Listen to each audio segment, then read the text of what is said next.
පතෙවා සිරි ඔබ සියලු දෙනාටම නැවත වාරයක් යාකෝබ් පොත අධ්‍යයනය කරන්න ඔබ සමග උන්වහන්සේ මේ ලබා දුන්න කරුණාව නිසා ස්තුතිවන්ත වෙනවා මේ කාලේ වේලාව නිසා.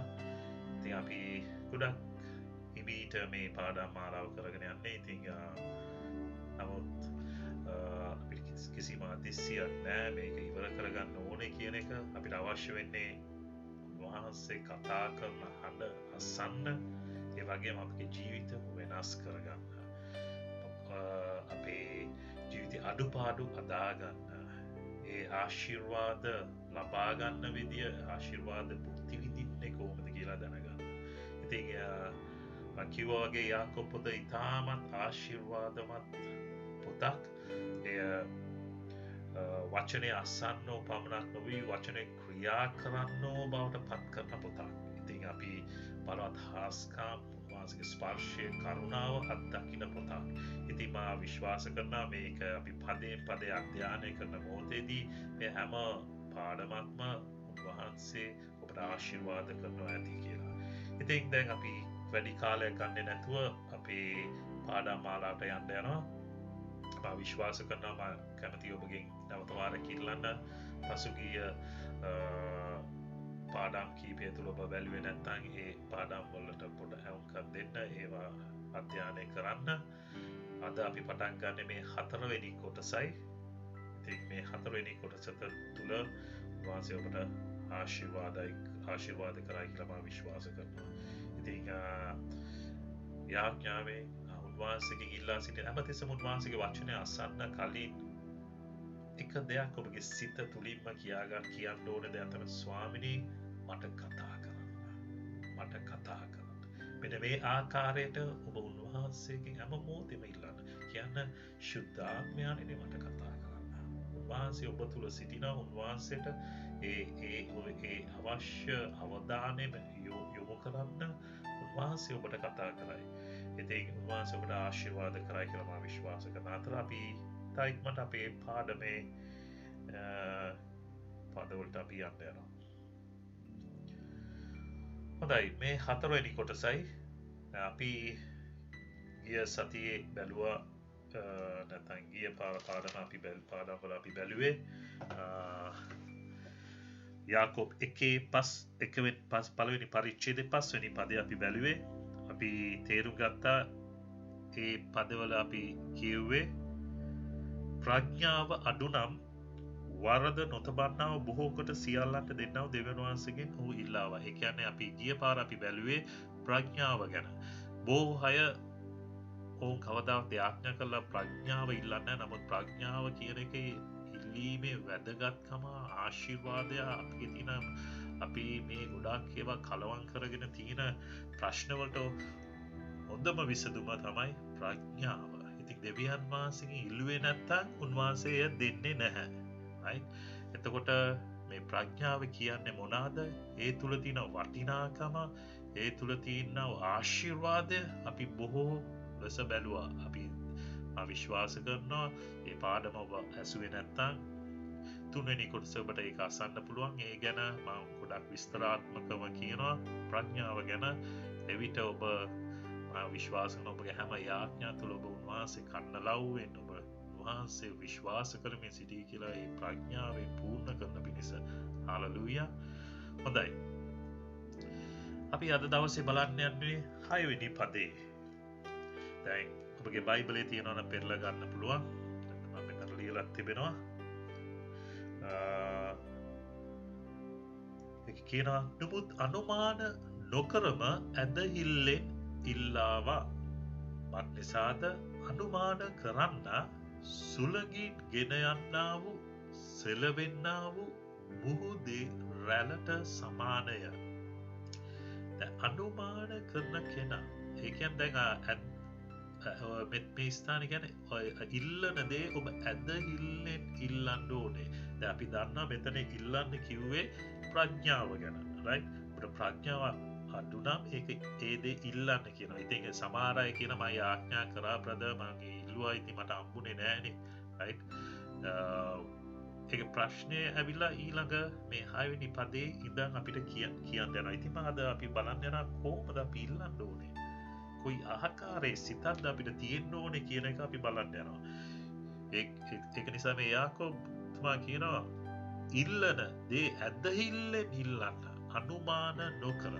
අර සුළඟට ගහගෙන යන්නා වූ නිකන් කොළ කෑල්ලක් වගේ නිකන් shopping bag එකක් වගේ එහාට මෙහාට යන්න ඔබගේ අදහස් ඔබගේ ඇදහිල්ල උන්වහන්සේ තුල සෙලවෙන්න දෙන්න එපා. ඒක තමයි කියන්නේ සුළඟීගෙන යන්නා වූ සෙලවෙන්න මූදේ රැළට සමානයි. right?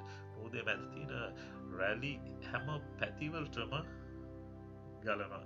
ඒකද ඒ ගසනවා. ඒ සුළඟ හමනාමන පැතිවලට එක ගන්න. ඒ කියන්නේ හරි නිශ්චිත කමක් නැහැ. ඉතින් අපි බලන්න යනවා අද දවසේ අනුමාන කිරීම ගැන. බයිබලයේ කියනවා ඉංග්‍රීසි බයිබලයේ කියනවා doubt සැකය. right? සැක කරන අය කොයි වගේද කියලා අපි බලන්න යනවා. right? දැන් අනුමාන කරන කෙනාගේ අදහස් තීරණ වචනවල ස්ථාවර භාවයක් නැහැ. කාලෙන් කාලෙට වාතාවරණය අනුව වෙනස් වෙයි. දැන් අපි දන්නවා සමහර අයගේ ඔවුන්ගේ අදහස් අද ඔවුන් ගන්නා වූ තීරණ හෙටදී වෙනස් කරගන්නවා. ඔවුන් එකපාරට ඔවුන්ට ලැබෙන මාතු ආශිර්වාදවත් අදහස් යම්කිසි කතාවක් නිසා යම්කිසි ප්‍රශ්නයක් නිසා යම්කිසි දෙයක් නිසා ඒ ඔහුගේ ඉතා වටිනාකමේ තිබෙන අදහස් අත්හරිනවා. වචනවල ස්ථාවර භාවයක් නැහැ. ඒ කියන්නේ අද කියන මේ අද ඔව් කියන එට ආයිත් බෑ කියනවා. right? ආයිත් ඔව් කියන ආයිත් බෑ කියනවා. ඉතින් මේ ස්ථාවර භාවයක් නැහැ. කාලෙන් කාලෙට ඒවා වෙනස් වෙනවා. right? වෙනස් වෙන්නේ වෙන මොනවත් නෙමෙයි. අද ඔබ නිවසේදී ඔබ ගත්තා වූ තීරණය ඔබ එළියට යනකොට තව කෙනෙක් කියපු දෙයක් නිසා හෝ ඒක වෙනස් වෙනවා. right? මොනාරි ආපු කෝල් එකක් නිසා ඔබගේ අදහස්, ඔබගේ තීරණ, ඔබගේ වචන වෙනස් වෙලා. ඔබ නිකමට හිතුවොත් ඔබ යාඥා කළා දෙවියන් වහන්සේ ඔබට දෙනවා ඇතුළාන්තේ නිසැකකමක් යම්කිසි තීරණයක් ගන්න යම්කිසි ස්ථාවර භාවයේ වචනයක් අදහසක් දෙනවා ස්ථීර භාවයක් ඔබගේ ඇතුළාන්තේ දෙනවා. ඒ ශුද්ධාත්මයන් වහන්සේ කතා කරන විට. නමුත් අපි ඒ ස්ථීර භාවය ඒ තුල අපි ඒ වචනය තුල අපිට දෙන්න පොරොන්දුව ඕ දෙයක් අපි එය තදින් අල්ලා ගන්න නැතුව නොයෙකුත් වෙලාවෙදී වෙනස් වෙනවා. ඉතින් මේ වෙනස් වෙන අයට කවදාක උන්වහන්සේ ආශිර්වාදය අත්දකින්න අමාරුයි. right? අපි ඊළඟ පදවල අපි දකින්න යනවා ඒක. නමුත් මේ ස්ථානයේ අපි අනුමාන කිරීම කරන කෙනාගේ ජීවිත ලක්ෂණ පොඩ්ඩක් අපි බලන්න. right? ඒක නිසා මතක තියාගන්න හැමතිස්සම සැකේ බලන විට මනුෂ්‍යෙක් මම කියන්නේ මේ සැකය කියන එක ඒ කියන්නේ ඇදහිල්ලට විරුද්ධව තියෙන දෙයක්. right? එතකොට මේ අපි සැකේ අපි ගන්නා වූ තීරණ මේක වෙයිද නොවේද කියන තීරණයක් මත ඉන්නවා නම් ඊට වඩා හොඳ බෑ ගන්න නැතුව ඉන්නවා නම් ඒ තීරණය. හරි? ඉතින් මේ විදිහට ඔබ ගමන් කරන එක උන්වහන්සේගේ කැමැත්තක් නොවේ. right? සෑම විටකම දෙසීතකින් ජීවත් වේ. හැමතිස්සම දෙසීතකින්. ඒ කියන්නේ දෙපැත්තක් ගැන හිතනවා. සමහරවිට අපි කියන්නේ මේ දෙපැත්තක් ගැන හිතන්න ඕනේ කියලා. right? ඒ කියන්නේ අපිට එක්කෝ මේ පැත්ත වැරදුනා අනිත් පැත්තට පයින්න නැත්නම් මේ පැත්ත වැරදුනා අනිත් පැත්තට පයින්න මේ වගේ අපි ජීවිතය අපි සැකසුම් කරගන්නවා. මේකට අපි කියන්නේ අනුමාන කිරීම. right? sure එකක් නැති නිසා. right?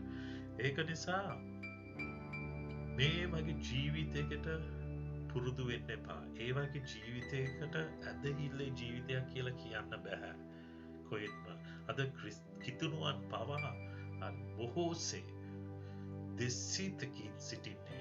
දෙවියන් වහන්සේගේ අපි යාඥා කරලා ඉල්ලනකොට අපි ඒ වචනේ උන්වහන්සේගේ පොරොන්දුවක් තියෙනවා මේ දේ ඔබට ඔබට ලැබෙන බව ඇතුලාන්තේ ඔබේ ස්ථාවරභාවයකුත් ශුද්ධාත්මයන් වහන්සේ හඬකුත් ඔබට ඇසෙනවා අනිවාර්ය මට මේක ලැබෙනවා ඔබ සභාවෙන් නැතංච ඔබගේ දේවස්ථානය ඔබ ඇවිල්ලා ඒ ස්ථානය ඒ පාලකතුමා හෝ යම් කිසි කෙනෙක් කතා කරන්න දේ වචනය කතා කරන්න වචනය ඒක ඔබ තුළට ඇවිත් ඔබ පුදුම ස්ථාවරය භාවයකින් පුදුම ජොලිතකාමයකින් ඔබ එලියට බයින්නේ නමුත් දවස් දෙක තුනකින් ඔබගේ තිබුණු ස්ථාවර භාවය තිබුණු අදහස ගත්තාව තීනයි වචනය ඒ හැම දෙයක්ම වෙනස් වෙලා ඉති මේ වගේ වෙලාවදී උන්වහන්සේට ආශිර්වාද කරන්න බෑ ඔබට ඉතින් මේකට කියන දෙස්සීතකින් ජීවත් වෙන අයට එතකොට ඔවුන් විශ්වාසය කරන්න එක දෙයක් ක්‍රියා කරන්නේ ඕ කතා කරන්නේ වෙන දෙයක්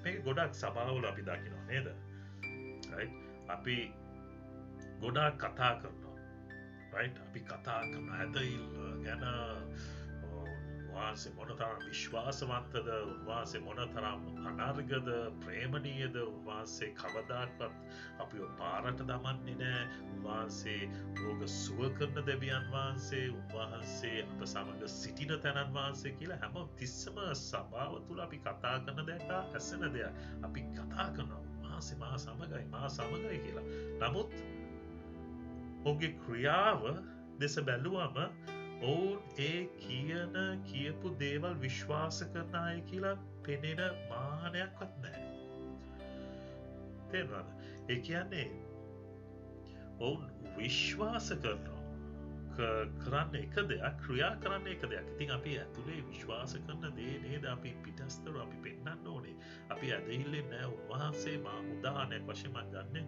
මාව සුව කරන බව මාගේ තුල ඇදහිල්ලෙන් උන්වහන්සේගේ වචනේ මම විශ්වාස කරනවා නම් මම ප්‍රකාශ කරනවා නම් මගේ ක්‍රියාවත් ඒ වගේම තියෙන්න ඕනේ ඒ කියන්නේ මම වාසේ විශ්වාස කරන නමුත් අනි පැත්තෙන් අනි දේවල් වලට ඇවුම්කන් දෙදී ඒවා පස්සෙන් දුවනවා. ඉතින් මට තේරෙන්නේ නැහැ කොහොමද අපි මේ දෙසිතකින් නැත්තම් ස්ථාන දෙකක ඉඳලා උන්වහන්සේව අදහන්නේ කියන එක. ඉතින් දේ වචනේ වුණත් එලියා කියනවා ඒක වතාවකදී ශ්‍රයවරුට කියන ඔවු මොකද ඔවු දෙසිතකින් හිටපු අය වුණා එක කාලයකදී ඔවු බාල් කියන දෙවියන්වලට නමස්කාර කරා දෙවියන් වහන්සේවත් නමස්කාර කරා ඉතින් ඔවු දෙසිත මේ පැත්තෙන් ආවේ නැත්නම් මේ පැත්තට පයින්නා ඒ වගේ දෙසිතකින් හිටපු කාලවල තිබුණා ඔවුන්ගේ ඔවුන් සමග සිටපු අය ඉතින් මේ එලියා කියන නුඹලා මේ අදහස් දෙක අතර කොපමණ කාලයක් මේ වගේ ගත කරන්න යනවද ඒක නිසා එක්ක බාල් නම් බාල්ව විශ්වාස කරන්න නැත්නම් දෙවියන් වහන්සේ නම් දෙවියන් වහන්සේව විශ්වාස කරන්න. ඉතින් මේ ආකාරයට අපි තීරණය කරගන්න ඕනේ. මම විශ්වාස කරනවද උන්වහන්සේව සම්පූර්ණ මේ දේ ගැන එනනම් ඒ ගැන බලාපොරොත්තුෙන් සිටිය යුතුයි. right? ඉතින් අනුමාන කිරීම ඔබට කවදාකවත් පිළිතුරක් ඔබගේ ජීවිතයට ලැබෙන්නේ යන්නේ නැහැ. right? හොඳයි.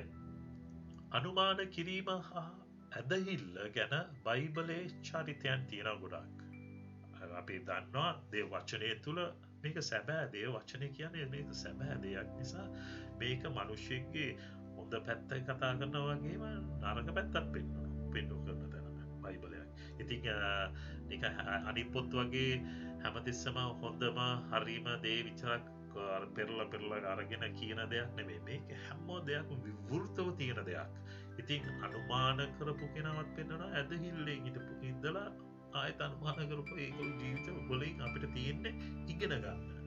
ඉතින් අපි ඒ ඉතාමත් ඇදහිල්ල ගැන කතා කරනකොට අපිට කතා කරන්න බැරි නැතුව ඉන්න බැරි කෙනා තමයි ආබ්‍රහම් සහ සාරාගේ ජීවිතය ගැන. right?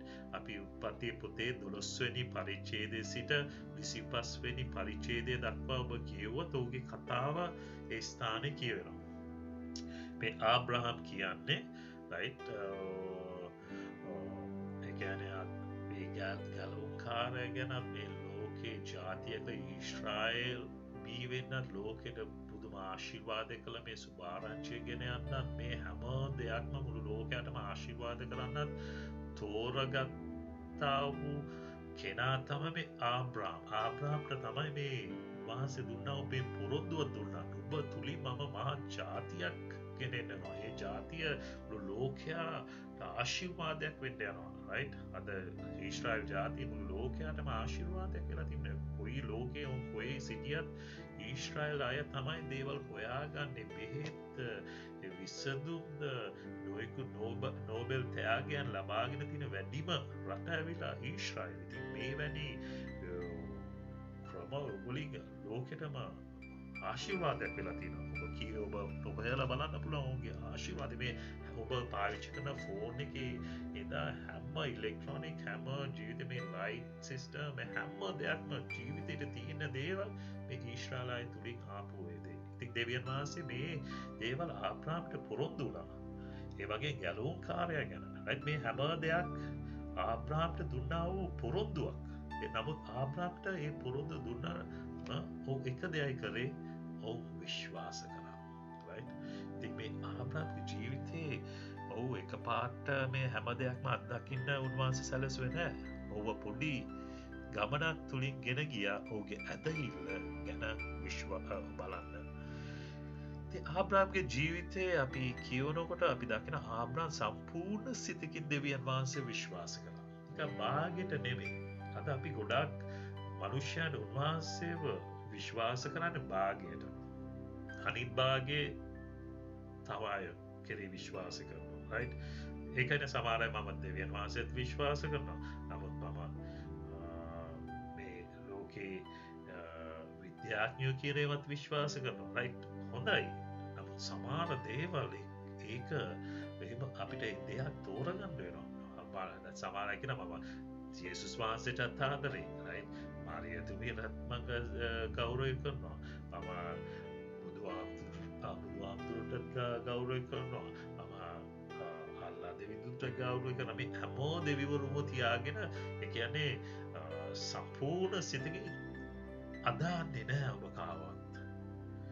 ඉතින් දෙවියන් වහන්සේට එහෙම කරන්න බෑ. ඔබගේ සම්පූර්ණ සිත අවශ්‍ය උන්වහන්සේට යම් කිසි දෙයක් කරන්න ඔබගේ ජීවිතය තුළ. හරි උන්වහන්සේ පමණක් ඒ දේ කරන බව පෙන්වන්න ඕනේ. සමහරවිට උන්වහන්සේ මේ ආශිර්වාද කරන නමුත් අපි ගෞරව දෙන්න වෙන දේවල්ට නේද? අපේ ජීවිතවල බොහෝ දේවල් එහෙමයි. අපි ගෞරව දෙන්න වෙන දේවල්ට. ඒක නිසා උන්වහන්සේ කැමති නැහැ. උන්වහන්සේ කියන මගේ මහිමේ මම තව අයත් එක්ක බෙදා ගන්න යන්නේ නැහැ. රයිට්? ඒකයි උන්වහන්සේ දෙනවා ඔබගේ සිතේ තියෙන විශ්වාසය කරන දේවල් වලට ඉඩ දෙනවා. රයිට්? ඒවා කරලා බලන්න. ඒවට ඔබ උපරිම කාලය දෙනවා. ඔබ පුළුවන් නම් ඒ දේවල් වලින් කරලා බලන්න. ඒවට පුළුවන්ද කියලා කරන්න කියලා දෙනවා. ඉතින් අන්තිම මොහොත වෙනකන් ඇවිල්ලා ඔබ සම්පූර්ණ සිතකින් දෙවියන් වහන්සේ විශ්වාස කරන්න ගත්තම උන්වහන්සේ ආස්කම කරන්න යන්නේ. ඉතින් ආස්කම නැත්නම් උන්වහන්සේගේ පොරොන්දු ඉෂ්ට කරන්නේ සම්පූර්ණ සිතක් තියෙන මිනිසෙක් තුල පමණයි. හරි? එතකොට ඇදහිල්ලෙන් උන්වහන්සේගේ පොරොන්දු අල්ලගෙන සිටිය. ඒ කියන්නේ විශ්වාස කරව දැක්කේ නැහැ. ඇදහිල්ල කියන්නේ දැක්කේ නැහැ නම් විශ්වාස කිරීමක්. හalleluya. ඒක නිසා මේ ආබ්‍රහම් දෙවියන් වහන්සේගේ වචනේ දුන්න මුල් පොරොන්දුව ඔහු විශ්වාස කරලා ඔහුට තිබුණා ලස්සන ගෙවල් දොරවල් හැම දෙයක්ම තියලා ඔහු කොහෙවත් දන්නේම නැති ස්ථානයකට ඔහු පා තැබුවා. කාන්තාරයට පා තැබුණු වහන්සේ කිව්වා කාන්තාර පැත්තට යන්න. ඔහු ඒ පැත්තට ගියේ. ඔහු දන්නේ නැහැ ඊළඟ පියවර මොකක්ද කියලා. නමුත් උන්වහන්සේගේ පොරොන්දුව ඔහු විශ්වාස කරගෙන ඒක අල්ලගත්තා. අදත් අපි උන්වහන්සේගේ මේ දෙන්නව පොරොන්දු නැත්නම් මේ උන්වහන්සේ මෙතන ප්‍රඥාව දෙනවාම කියලා තියෙනවා. ඉතින් මේක අල්ලගන්න. යාඥා කරන දෙසිතකින් යාඥා කරන්න එපා. උන්වහන්සේ ඔබ සුව කරනවා කියන ඒ දේ ඔබ අල්ලගන්නවා. ඒ දේ අල්ලගෙන උන්වහන්සේ යාඥා කරගෙන උන්වහන්සේට ස්තුති කරන්න. හalleluya. ඉතින් ඒ වගේම පොරොන්දු ඉටු වෙන මාන නොතිබුණු වෙලාවේදී පවා විශ්වාස කළා. ආබ්‍රාම්ගේ පුදුම ජීවිතයක් තියෙනවා කියලා ඒ ඇදහිල්ල කියන්නේ කොහොමද දන්නවද? ඔව් තරුණ කාලේ ඉඳන් ඔහුට දැන් ඔහුගේ මේ මහත් පරම්පරා ජාතියක් බිහි වෙන උන්වහන්සේ දුන්නා මේ පොරොන්දු ඉෂ්ට වෙන්න නම් මොනවද වෙන්න ඕනේ? ඔහුට කියලා දරුවෙක් ඉන්න ඕනේ. ඒකස් තමයි ඔහු බලාපොරොත්තු වෙන්න ඕනේ. නමුත් පුදුම දේ වෙලා තියෙන්නේ ඔහු අවුරුදු 99ක් වෙනකන්වත් ඔවුන්ට දරුවෙක් සිටියේ නෑ. පුදුමයි නේද? දෙවියන් වහන්සේ මේ පොරොන්දු වෙනවා. නමුත් අනිත් පැත්තේ ඔහුට තාම මේ පොරොන්දුවේ පේන මානයක්වත් නෑ. අවුරුදු 50දී 60දී ඉඳලා ඇති. අනේ දැන් නම් මගේ කාලේ ඉවර වෙගෙන යන්නේ. නමුත් මගේ ශාරීරිය දුර්වල යන්නේ. රයිට්? එතකොට අවුරුදු 70 80 වෙනකොට මං හිතන්නේ මොන මිනිසෙක්වත් අපි විශ්වාස කරන්නේ නෑ. රයිට්? අපිත් එහෙමයි නේද? අපි වාතාවරණයේ අපි නොයෙකුත් දේවල් කෙරෙහි තමයි අපි විශ්වාස කරන්නේ. උන්වහන්සේ සම්පූර්ණ අන්තිම වෙනකම් අපි විශ්වාස කරන්න අපි යොදවන්නේ නැහැ. නමුත් මේ ආබ්‍රහම් විශ්වාස කරා. උන්වහන්සේට පුළුවන්, උන්වහන්සේ දුන්නා පොරොන්දුව සැබෑව මම ඒ කෙරේ විශ්වාස කරනවා කියලා ඔහුගේ ජීවිතය තුළ තීරණය කරා. වටේ පිටේ සිදුවන දේවල් වලට ඔහු හැමකම් දුන්නේ නැහැ. මනුෂ්‍යයන්ගේ කතාවන් වලට, වෛද්‍ය සාතිකවලට, ශාරීරික දුබලතාවලට සෙලවුනේ නෑ. අද අපි ගොඩාක් වෙලාට මනුෂ්‍යයන්ගේ කතාවලට සෙලවෙනවා. රයිට්? අපිට ලැබෙන සහතිකය, රයිට්? තව මනුෂ්‍යයෙක් ඇවිල්ලා අම්බෝ මටත් ඕකමයි තිබුණේ, මට මේ වගේ දෙයක් වුණානේ අම්බෝ, ඔයා යන්න ඉස්පිරිතාලේ දුවන්න, අරේ දුවන්න. රයිට්? නමුත් දෙවියන් වහන්සේගේ පොරොන්දු අපි විශ්වාස කරන්නේ, අපි දුවනවා, අපි ඒගොල්ලෝගේ තැනටම වැටෙනවා. ශාරීරික දුබලතාවලට සෙලවුනේ නෑ. ශරීරයේ දුර්වලකම් වෙනකොට අම්බෝ මට නම් දැන් මේ දේ ආයි කරන්න වෙන්නේ, මේ ටාගට් එකට යන්න බෑ, මේ දේ උන්වහන්සේ පොරොන්දුව මට ලබා ගන්න බෑ කියලා ඔබට හිතෙන්න පුළුවන්. නමුත් මේ ආබ්‍රහම් සෙලවුන් නැති මොන තරම් ඇදහිල්ලක්ද. ඔහුට අපි කියන්නේ, බයිබලේ කියන්නේ ඇදහිල්ලේ පියා කියලා. ඔහුගෙන් අපි ඉගෙන ගන්න පුළුවන් බොහෝ දේවල් තියෙනවා. ඇදහිල්ලෙන් කොහොමද ගමන් කරන්න ඕනේ කියන එක. අද අපි ගමන් කරන්නේ ඇදහිල්ලේ ජීවිතයක්. ඒක නිසා ඔහුගේ ජීවිතය ඉතාමත්ම වැදගත් වෙනවා අපගේ ජීවිතේ. දැන් ඒ වගේම අපි බලමු එයා අනුමාන කරපු කෙනා, ඔහුගේ භාර්යාව මුලින්ම ඇදහිල්ලෙන් ඇය තීරණය කරගෙන ඔහුගේ ඇගේ ස්වාමි පුරුෂයා වූ ආබ්‍රහම් සමග පියවර තැබුවා. රයිට්? ඇය විශ්වාස කරා දෙවියන් වහන්සේ පොරොන්දු විශ්වාස කරා. නමුත් සාරා සිතු කාලයට සිදු නොවන විට අනුමාන කරන්න ගත්තා. දැන් පොඩ්ඩක් කාලය මේ වෙනකොට ඇයගේ ඒ කාලය ඉක්මවා යනකොට, දරුවෙක් ලැබෙන්න බැරි කාලය එනකොට, රයිට්, මොනවද වෙන්නේ? පොඩ්ඩ අය අනුමාන කරන්න ගලා. ඇය හිතුවා අනේ මේක දෙවියන් වහන්සේ තමයි. නමුත් උන්වහන්සේ ෂුවර් එකට මේ විදියට වෙන්න ඇති, උන්වහන්සේ අපිට ආශිර්වාද කරන්න ඕනේ කියලා ඇය වෙන පියවර ගත්ත. ඔබට කියවලා බලන්න පුළුවන්. හරි?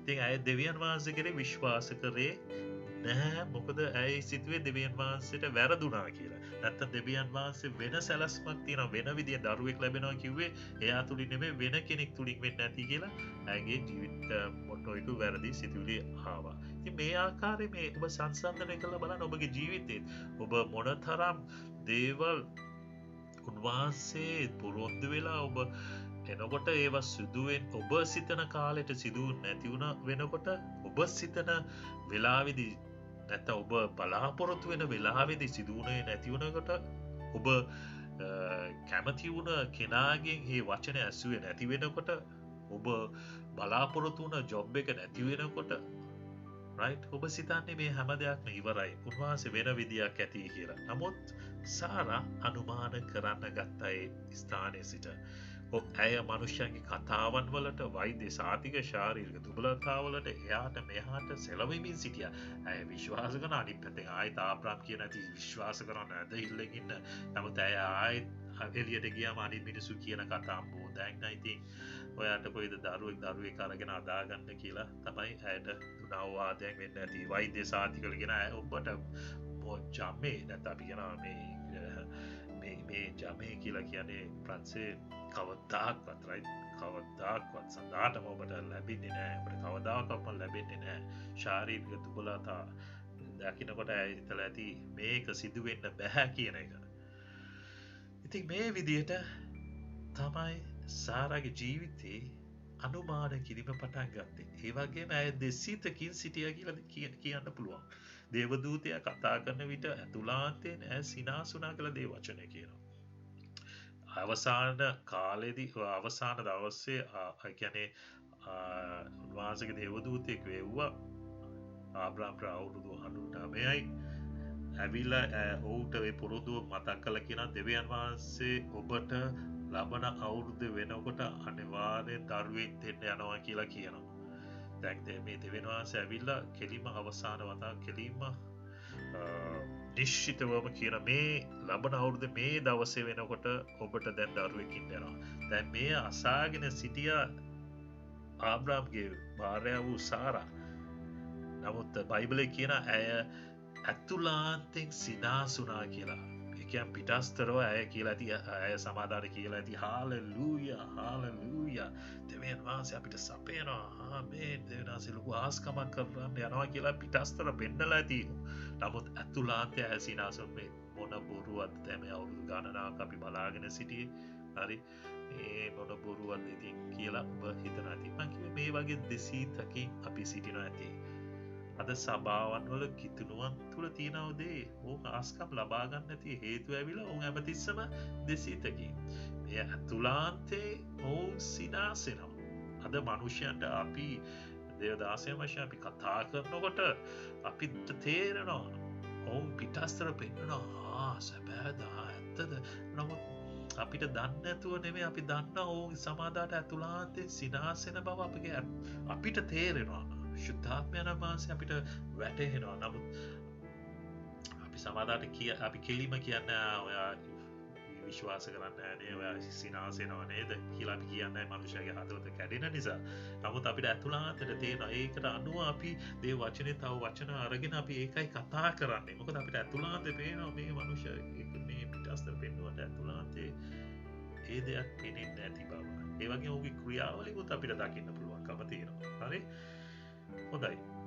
වැඩි කාලයක් අපි යන්න නැතුව දැන් මේ අනුමාන කිරීම ගැන සැකය කිරීම ගැන අපි උදාහරණයක් බැලුවා. සැක කරන්නේ නැත්නම් අනුමාන කරන කෙනාගේ ජීවිතය ගැන අපි බැලුවා. right මේ ආකාරයට ඔබ මේ වචනේ තේරුම් කරගෙන ඇති කියලා මම විශ්වාස කරනවා.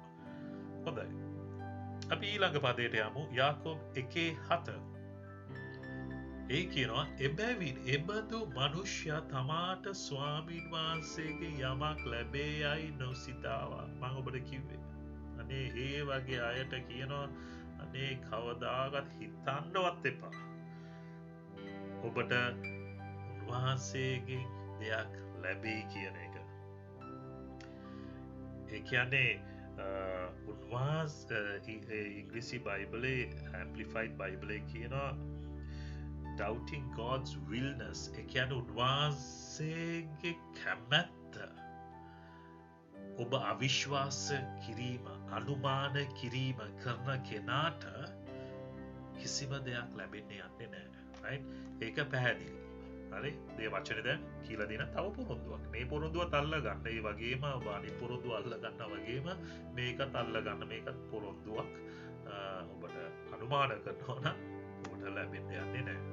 අනුමාන කරන අයට මද ඇදහිල්ල නැත. එවැනි අයට දෙවියන් වහන්සේව සතුටු කළ නොහැකි කියලා ඒබ්‍රේ පොතේ 11 වෙනි පරිච්ඡේදය 6 වෙනි පදේ කියනවා.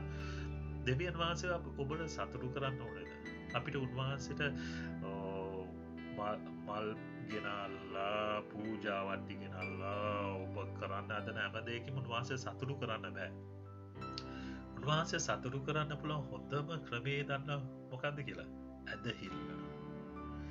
දේ වචනේ කියනවා ඇදහිල්ල නොමැතිව උන්වහන්සේව සතුටු කරන්න නැත්නම් උන්වහන්සේව ප්‍රසන්න කරන්න බෑලු.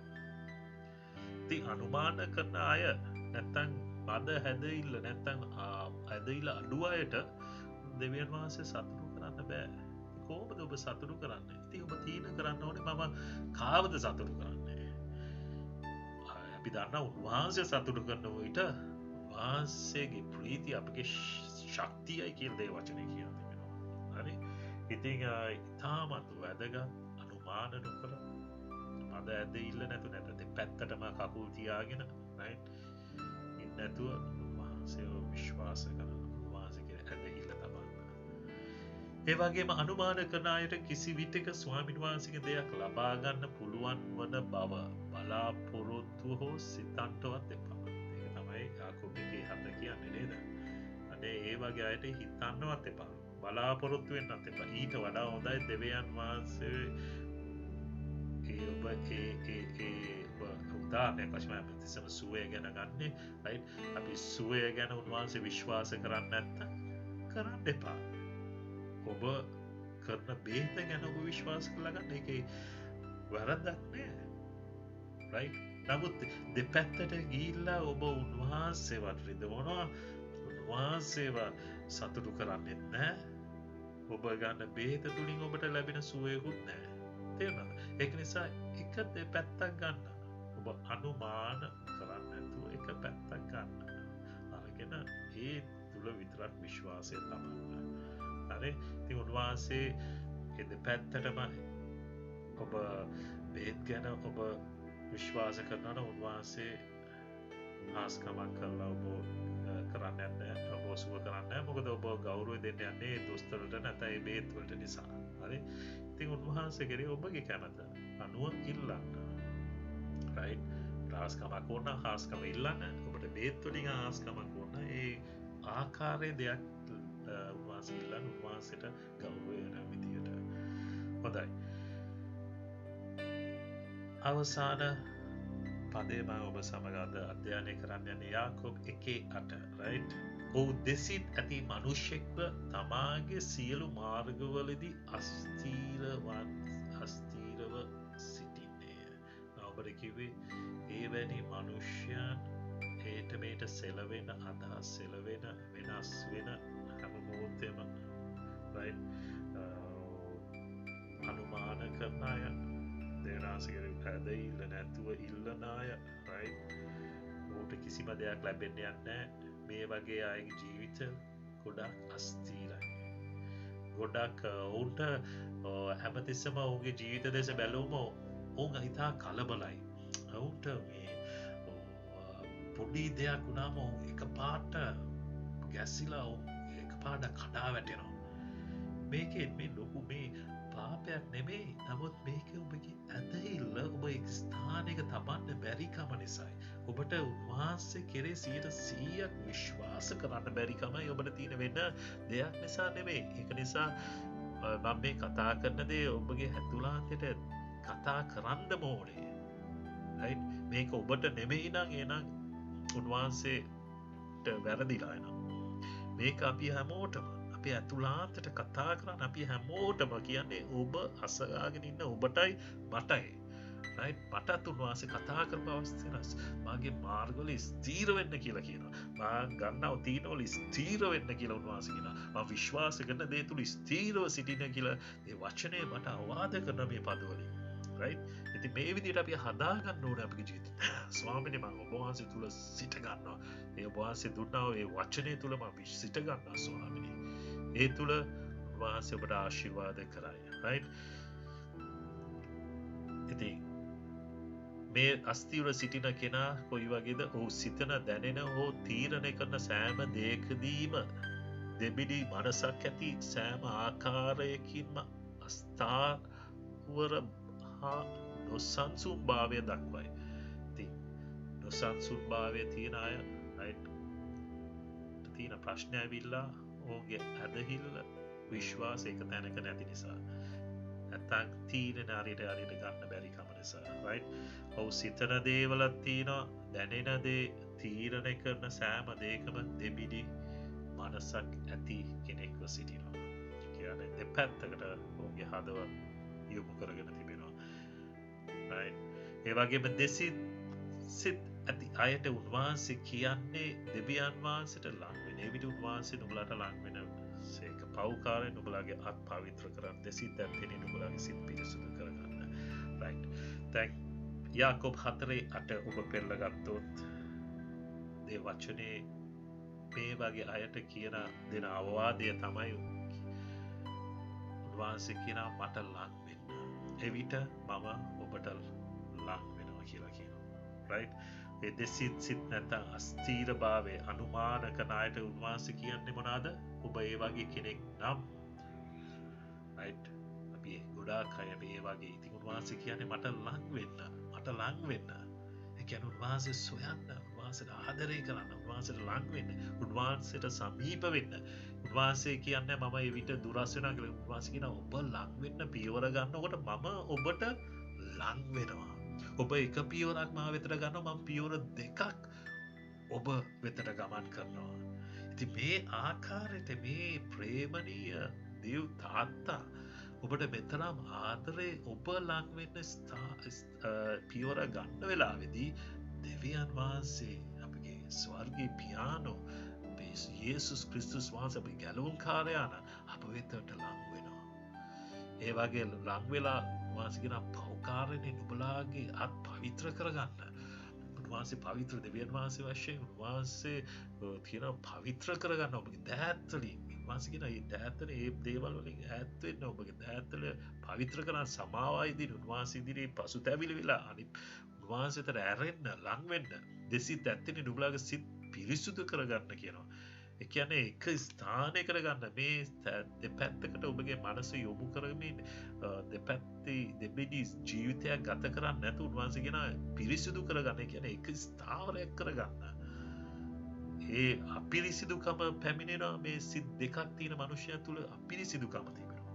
ඉතින් එක සිතක් තියෙන මනුෂ්‍යයා තුල පිරිසිදුකම තියෙනවා. හලෙලූයා.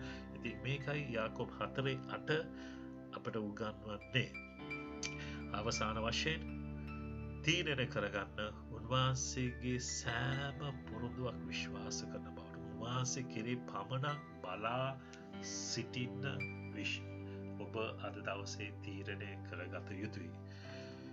මාගේ සහෝදර සහෝදරනි දේ වචනය කියවනකොට ඔබට යම්කිසි ප්‍රශ්නයක් තුල යනකොට දෙයක් අවශ්‍යතාවය තියෙනවා ඔබ දේ වචනය කියවනෝ නැත්නම් දේව දාසයෙක් වශයෙන් කතා කරන ඔබ යවුම්කන් දෙන වචනය තියෙනවා ඒ වචනය තුලින් ඔබට කතා කරා නම් ඔබගේ ඇතුළාන්තේ එනවා ස්ථීර භාවයක් මේක මටයි මේක උන්වහන්සේ මට අද කතා කරපු වචනේ ඒ පොරොන්දුව තියෙනවනම් ඒ පොරොන්දුව විශ්වාස කරන්න ඒක ආයෙත් හෙට වෙනකොට වෙනස් වෙන්න දෙන්න එපා මොකද උන්වහන්සේ කතා කරපු දෙයක් එවිටයි ඔබ ආස්කම පුදුම දේ වෙනස් ඔබගේ මනසෙන් හිතන්න යන්න එපා ඒවා කැල්කුලේට් කරලා බලන්න යන්න එපා මේක මට ලාභයක් ගෙන දෙයිද අලාභයක්ද විපතක් ගෙන දෙයිද මොනාරි ප්‍රශ්නයක් ගෙන දෙයිද මම මේක නෑ උන්වහන්සේ කෙරේ පමණක් විශ්වාස කරන්න ඒකයි දේ වචනේ කියා සිටින්නේ ඉතින් ඔබගේ ගෙදර වැඩවලට නැත්නම් ඔබගේ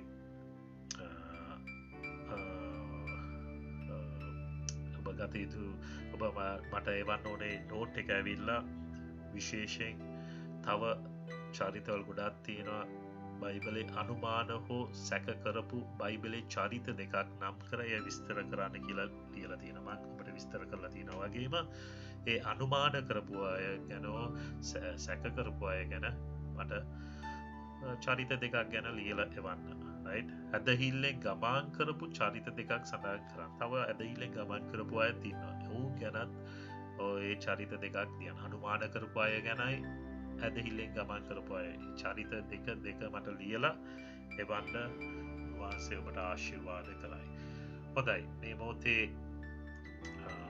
ඔබ මට ඔබගේ කරන ගෙදර වැඩ මේ ඊමේල් එකට WhatsApp එකට එවන්න පුළුවන්කම තිබෙනවා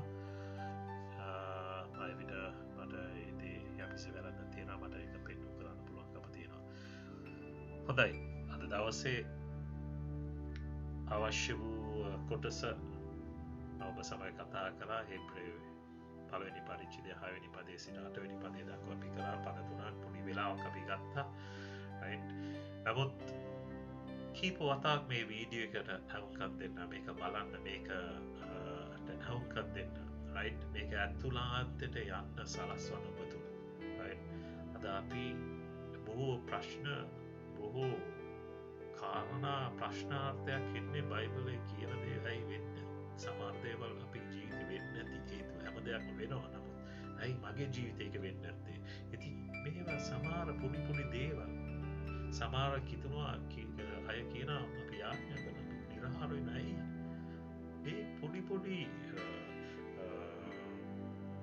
වැසීම් නැත්තාගේ දෝරතුවන් වැසීම් නිසා ඔබට මේ ආශිර්වාදය ලබාගන්න බැවවාසික් පොරොන්දු බුක්ති විදිල විදියක් එක නිසා උන්වාසේ කෙරෙයි පමණක් විශ්වාස හොදයි මේ මෝතේමාන් කැමති ඔබ වෙනුවෙන් යාඥා කරන්න යාඥා කරලා මේ පාඩම අවසාන කරන පිණිස අපි සියලු දෙනාම යාඥා